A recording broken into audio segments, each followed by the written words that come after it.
உங்க பிரசன்னத்தில் சீரகில்லாமல் பறக்கிறேன்.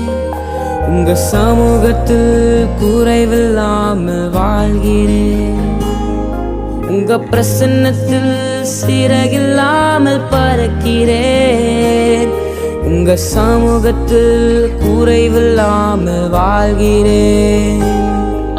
என் தஞ்சமானீரே, என் கோட்டை